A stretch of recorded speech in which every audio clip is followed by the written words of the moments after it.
आदर्श वोल्टा स्रोत और आदर्श धारा स्रोत की परिभाषा के बाद हम अब आगे बढ़ते हैं।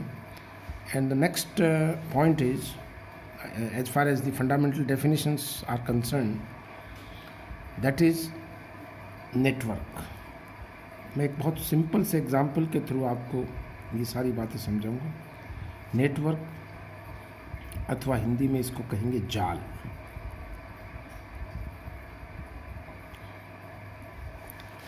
एक छोटा सा परिपथ हम पढ़ते हैं, उसके बाद सारी परिभाषाएं उसी से हम समझ लेंगे, उसके एग्जाम्पल से। जैसे मान लो एक ये प्रतिरोध है, ये एक संधारित्र है, ये एक बैटरी या सेल है, ये दूसरा प्रतिरोध है, ये आपस में यहाँ कनेक्टेड है,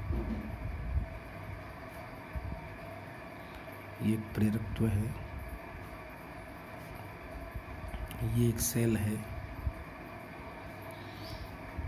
ये अन्य प्रतिरोध यहाँ जुड़ा हुआ,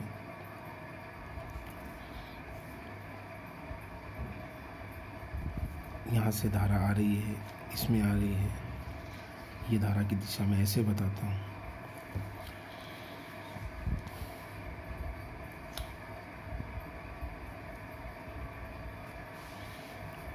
ए B C D E F, ये E1, ये E2, ये C, ये R1 या Z1, don't bother, R2, R3, L1 वगैरह वगैरह। तो आप इस तरह का कोई भी जो परिपथ है जिसमें बहुत सारे अवयव लगे हुए हैं, इनको हम इन अवयवों से निरूपित किसी भी परिपथ को विद्युत जाल कहा जाता है। तो मैं ये परिभाषा 2 लाइनों में लिखता हूँ कि विभिन्न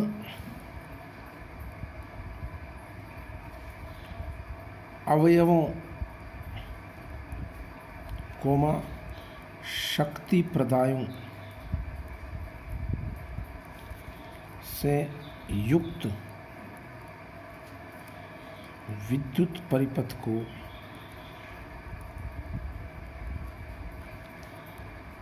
जाल कहते हैं। अब इस जाल के जो मुख्य हिस्से हैं, इसके मुख्य भाग, the main components, main parts of an electric network, इसके मुख्य भाग निम्न होते हैं। Following are the important parts of any electric network, and that first one is, of course, it is branch। Hindi में इसको कहेंगे शाखा, ब्रांच। किसी भी परिपथ का वो हिस्सा जिसमें धारा का मान अपरिवर्तित रहे।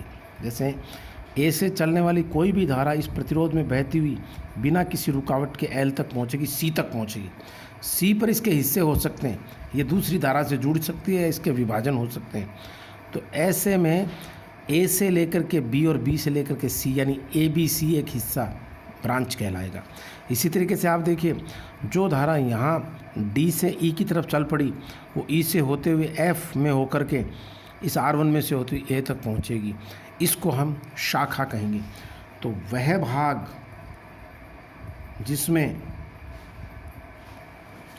धारा का मान समान रहे, that portion of an electric network in which the current remains same, शाखा कहलाती है।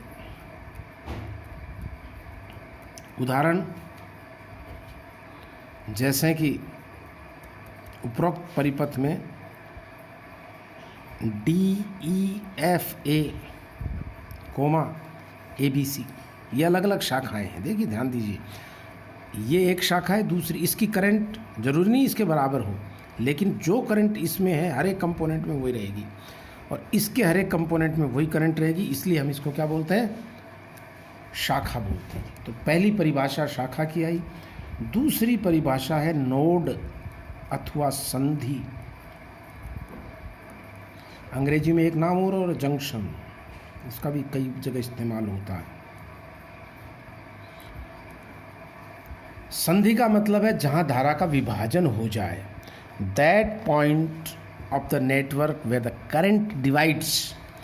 तो जहां, यूं कह दूं मैं, जहां दो अथवा दो से अधिक शाखाएं मिलती हों,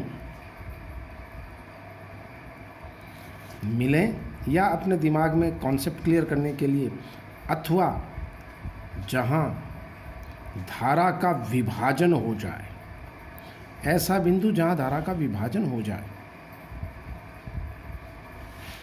क्या कहलाती है? जंक्शन कहलाती है, नोड कहलाता है। जैसे एग्जाम्पल के तौर पर बीकानेर जंक्शन, यानी लालगढ़ से आने वाली ट्रेनें, चूरू से आने वाली ट्रेनें, और फिर जोधपुर जयपुर को जाने वाली ट्रेनें।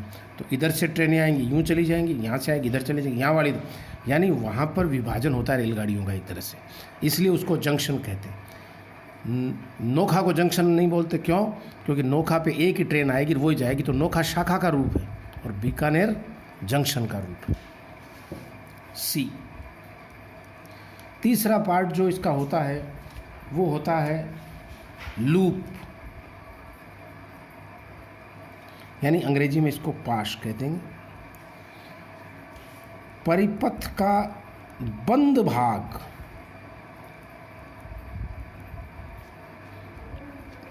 पाश कहलाता है। देखिए कितनी सरल सी बात है। बंद का मतलब जहाँ से चले वहीं घूम के आ गए, A B C D E F A, ये एक बड़ा पाश हो गया, और ये छोटे दो पाश हो गए। तो जो सबसे छोटा पाश होता है उसको अंग्रेजी में मेश भी बोलते हैं कई बार, हालांकि इसमें कोई ज़्यादा फर्क नहीं है। तो परिपथ का बंद भाग पाश कहलाता है, और सरलतम पाश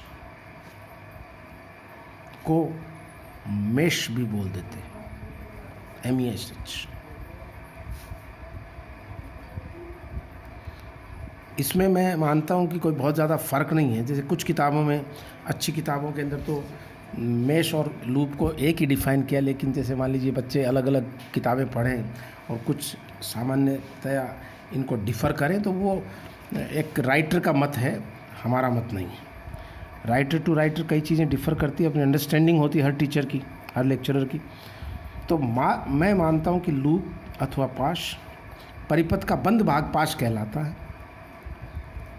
और सरलतम भाग को हम मेश कहते हैं। तो यहाँ मेश क्या हो जाएगा? जैसे उदाहरण के तौर पर, उदाहरण बहुत सरल है इसमें, कि FADE मेश हो गया एक तरह से, जो मैं बता रहा हूँ उसके हिसाब से, और FABCEF